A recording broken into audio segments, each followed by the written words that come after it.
کہ یہ وہ ملک جو بنا تھا اسلام کے نام پہ، بہت بڑے پرنسپلز اسلام کے تھے. جب میرے نبی صلی اللہ علیہ وسلم جنگ پہ نکلتے تھے تو انسٹرکشنز دیا کرتے تھے کہ عورتوں کو، بچوں کو، بوڑھوں کو، بلکہ وہ تو کہتے تھے درخت بھی نہیں آپ نے کاٹنے. یعنی ایسی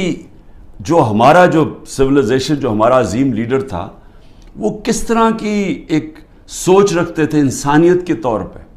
اور پھر جو ان کا انصاف کا پیمانہ تھا وہ کس لیول کے اوپر تھا، اور اس لیے تو وہ دنیا کی عظیم قوم بنے. تو آج حالات دیکھیں،